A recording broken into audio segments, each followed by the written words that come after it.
오늘 우리에게 주시는 하나님의 말씀 같이 보도록 합니다. 누가복음 2장 8절 말씀부터 14절까지에 있는 말씀 보겠습니다. 찾으신 줄 알고 제가 번독히 올립니다. 그 지역의 목자들이 밤에 밖에서 자기 양떼를 지키더니 주의 사자가 곁에 서고 주의 영광이 그들을 두루 비추매 크게 무서워하는지라. 천사가 이르되 무서워하지 말라. 보라, 내가 온 백성에게 미칠 큰 기쁨의 좋은 소식을 너희에게 전하노라. 오늘 다윗의 동네에 너희를 위하여 구주가 나섰으니 곧 그리스도 주시니라. 너희가 가서 강보에 쌓여 구유에 뉘어있는 아기를 보리니 이것이 너희에게 표적이니라 하더니 호련히 수많은 천군이 그 천사들과 함께 하나님을 찬송하여 이르되 지극히 높은 곳에서는 하나님께 영광이요 땅에서는 하나님이 기뻐하신 사람들 중에 평화로다 하니라. 아멘. 성탄의 기쁨과 그리고 성탄의 은혜가 여러분 모두에게 충만할 수 있기를 간절히 축원합니다. 올해 성탄절은 지금까지 경험하지 못한 성탄절로 기억이 될 것 같습니다. 성탄절이 되면 성도들이 교회에 모여서 예수님의 탄생을 기뻐하고 감사하는 예배를 드리는 것이 우리가 지금까지 경험한 성탄절의 모습인데 올해는 코로나19로 인해서 각자의 가정에서 예배를 드리게 되었습니다. 하지만 예배의 장소는 달라졌어도 여러분 모두에게 성탄의 기쁨과 은혜가 충만하기를 축원합니다. 뜬금없는 질문 같지만 성탄이 왜 기쁜 것입니까? 그것은 인간으로 성탄하신 예수님이 주시는 축복이 너무도 크기 때문입니다. 마치 성탄은 종합 선물 세트와도 같습니다.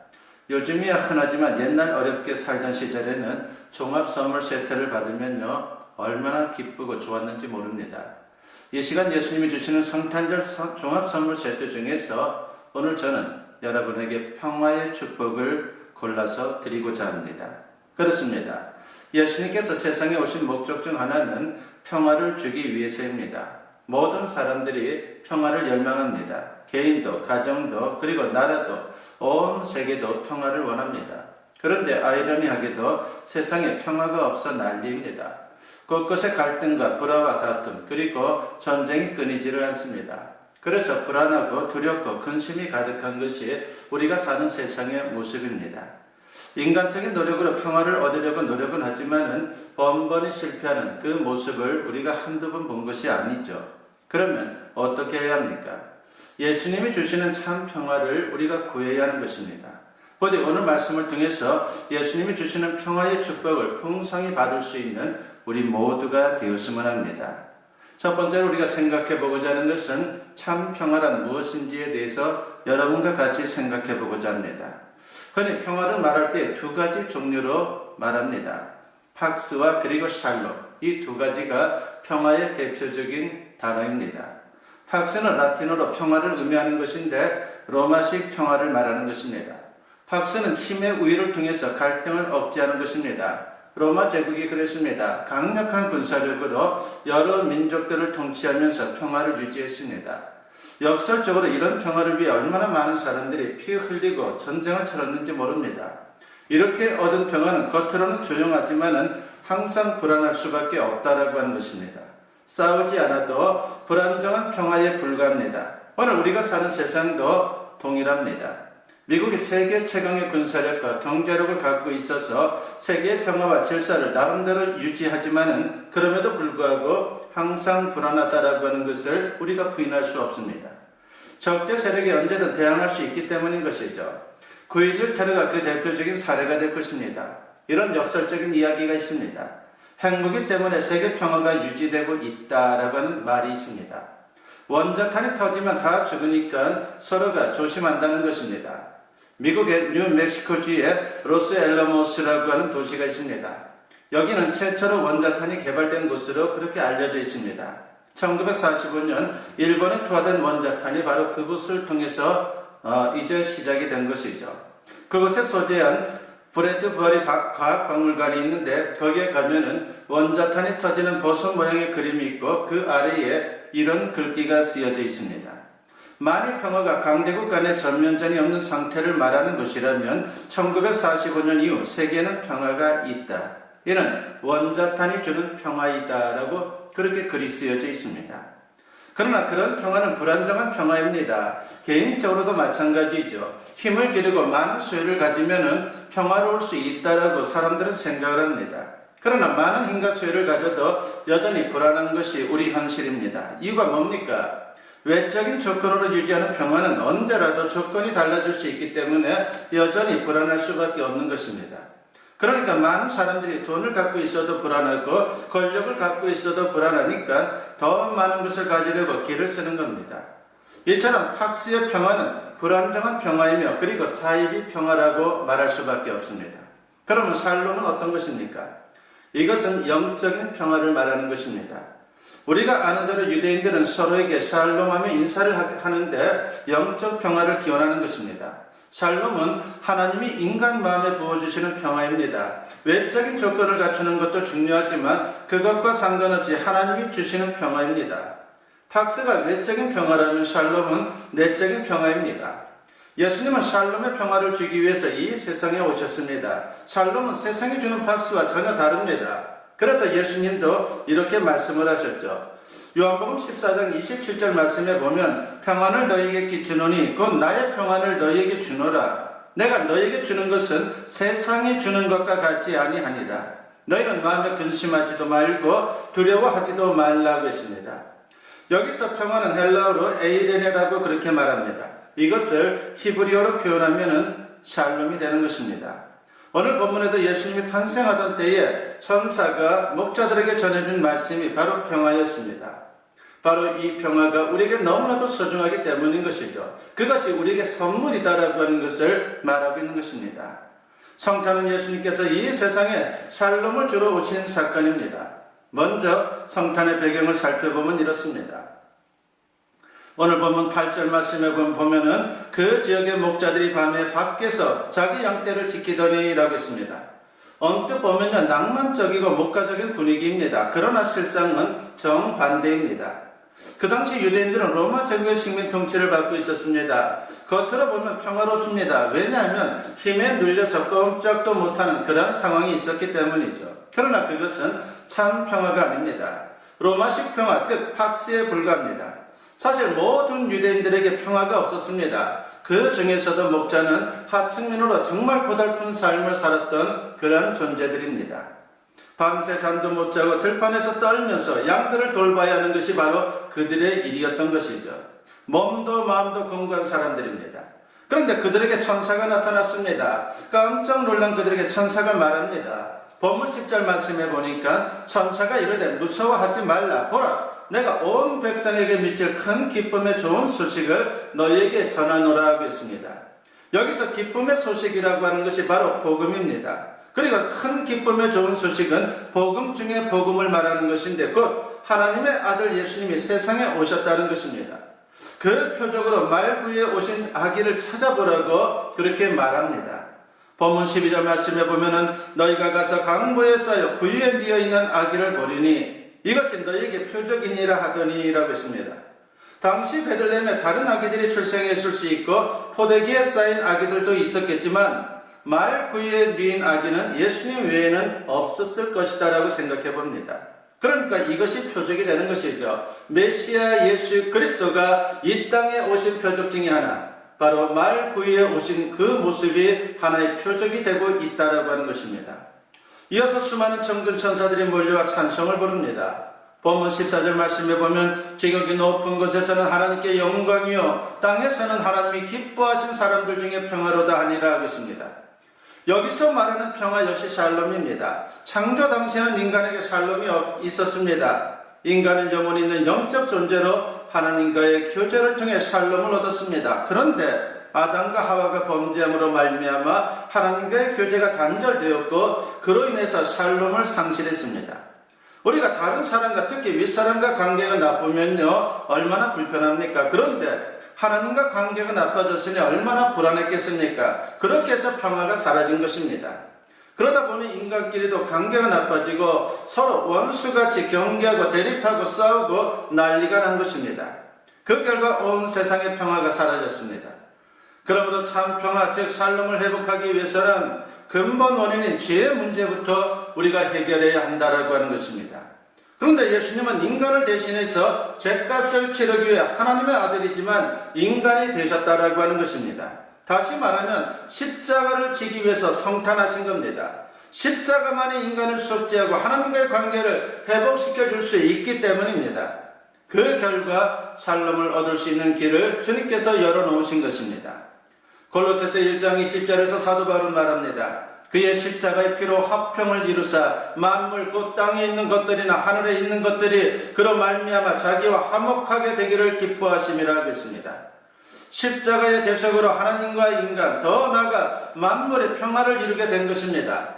이런 원리에 따라 예수님을 영접하는 사람은 하나님의 자녀가 되는 것이고 하나님으로부터 샬롬의 평화를 얻을 수 있게 되는 것입니다. 그리고 복된 인생이 되는 것이죠. 욥기 22장 21절 말씀해 보니까 너는 하나님과 화목하고 평안하라. 그리하면 복이 내게 임하리라고 했습니다.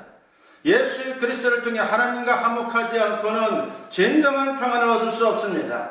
하나님과 화목하게 되는 것이 평화를 누리는 비결이며 그리고 복된 삶을 살 수 있는 비결이 된다라고 하는 것입니다. 죄에 빠진 인간은 결코 평화를 누릴 수 없습니다. 방탕한 인생을 살다가 예수님을 믿고 변화되어서 후에 성인이라고 하는 칭호까지 받은 어거스틴이 훗날 이런 고백을 했습니다. 제가 주님 안에 안식하기 전에는 참된 평안이 없었습니다 라고 말입니다. 여러분 삶이 불안합니까? 염려와 불안과 초조함이 있습니까? 아직도 내 안에 시기와 질투와 원망이 있습니까? 그렇다면 하나님과의 관계를 점검해야 합니다. 하나님과의 관계가 어긋나 있으면 아무리 몸부림쳐도 안 됩니다. 믿음의 영점 조준을 하십시오. 군대에서 사격을 할 때 먼저 총을 3번 쏜 다음에 조준선을 정렬합니다. 조준선 정렬이 안 된 총으로는요, 아무리 정성을 다해 관역을 향해 총을 쏴도 절대로 맞지 않습니다. 죄는 관역을 벗어난 상태입니다. 죄는 하나님의 관역에서 우리를 멀어지게 합니다. 결국 인간이 하나님을 향해 바르게 영점 조준이 안 되면 아무리 수고해도 빈손이요 빈 그물일 수밖에 없는 것입니다. 그리고 평화의 은혜를 경험할 수 없습니다. 진정한 마음의 평화를 원합니까? 예수 그리스도를 내 삶의 중심에 모셔야 합니다. 왕이신 주님께서 내 마음과 생각을 다스리고 통치하도록 맡겨드릴 수 있어야 합니다. 내 인생의 핸들을 주님께 맡길 때에 진정한 평화가 임하게 될 것입니다. 그렇다면 샬롬은 어디에 임합니까? 샬롬은 먼저 우리 마음에 임한다라고 하는 것입니다. 그리고 마음에서 시작된 샬롬이 가정으로, 교회로, 그리고 사회로, 국가로, 그리고 온 세계로 임하게 되는 것입니다. 오늘 본문을 보면 목자들이 창세의 말을 듣고 아기 예수님을 만난 후에 어떻게 됐습니까? 누가복음 2장 20절에 보니까 목자들은 자기들에게 이르던 바와 같이 듣고 본 그 모든 것으로 인하여 하나님께 영광을 돌리고 찬송하며 돌아가니라 하고 있습니다. 목자들은 고달픈 몸과 마음이었는데 아기 예수님을 만난 후에 하나님께 영광을 돌리며 기쁨으로 찬송하며 돌아갔다라고 했습니다.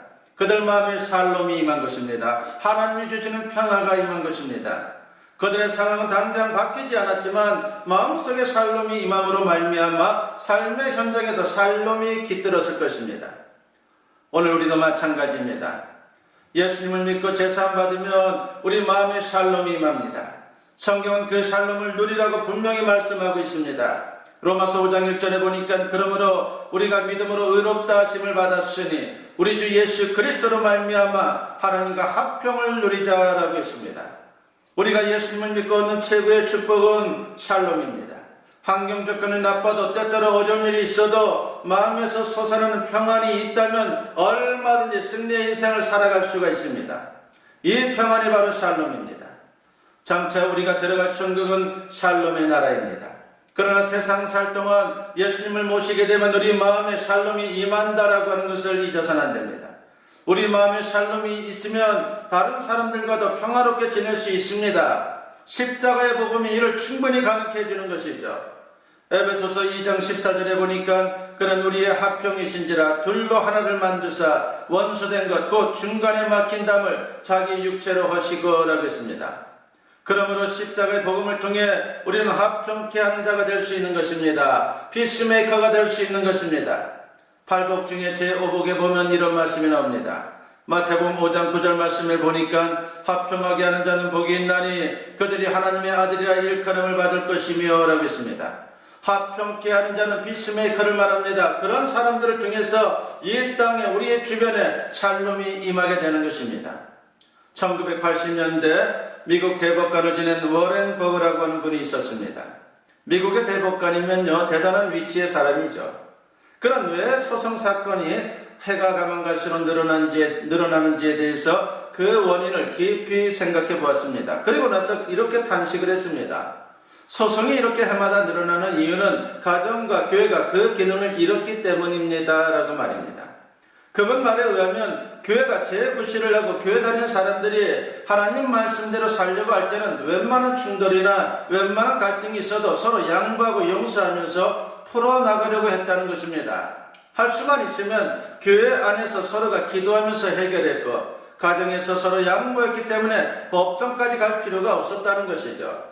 그런데 교회가 도덕적인 힘을 잃고 더 이상 가족 간의 사랑의 관계를 유지하지 못하게 되자 결국은 작은 문제만 일어나도 사람들이 스스로 감당할 힘이 없어서 무조건 법원으로 달려가서 다 고소하게 되었다라고 하는 것입니다. 이게 어디 미국만의 문제입니까? 오늘 우리도 마찬가지입니다. 우리가 알다시피 마귀는 참수하는 자입니다. 즉 트러블 메이커입니다. 문제를 일으키는 자입니다. 갈등을 일으키는 자입니다. 그런데 요즘 사람들이 점점 마귀를 닮아가고 있습니다. 많은 사람들이 마귀처럼 다른 사람들을 향해 손가락질하고 서로 정죄하고 있습니다. 걸핏하면 싸우고 고소하고 법정에 섭니다. 주님은 이런 세상에서 저와 여러분에게 합평하게 하는 자로 살라고 말씀하고 있습니다. 고린도서 5장 17절과 18절 말씀에 보면 그런즉 누구든지 그리스도 안에 있으면 새로운 피조물이라 이전 것은 지나갔으니 보라 새 것이 되었도다. 모든 것이 하나님께로서 났으며 그가 그리스도로 말미암아 우리를 자기와 화목하게 하시고 또 우리에게 화목하게 하는 직분을 주셨으니 라고 했습니다. 하나님은 예수님 안에서 새로운 피조물 된 구원받은 우리에게 놀랍고 분명한 사명 하나를 주셨는데 그것이 바로 화목하게 하는 직분이라고 했습니다. 그래서 예수님은 합평하게 하는 자로 이 세상에 오신 것입니다. 그렇기 때문에 우리가 예수님처럼 이 세상에서 하나님의 아들이라 불리워지려면 합평하게 하는 자가 되어야 하는 것입니다. 우리가 세상에서 하유자의 삶을 살 때에 세상 사람들이 우리를 보고 저 사람은 예수님을 닮았구나, 작은 예수구나, 정말 하나님의 아들이구나 라고 그렇게 인정해 줄 것입니다. 부디 오늘 성탄절에 샬롬을 주러 오신 예수님을 우리 마음 깊이 모실 수 있기를 바랍니다. 그래서 샬롬을 체험하고 더 나아가 우리 가정과 세상 곳곳에 샬롬을 전할 수 있는 저와 여러분 모두 될 수 있기를 주님의 이름으로 간절히 축원합니다. 기도드립니다. 사랑과 은혜가 충만하신 아버지 하나님 감사합니다.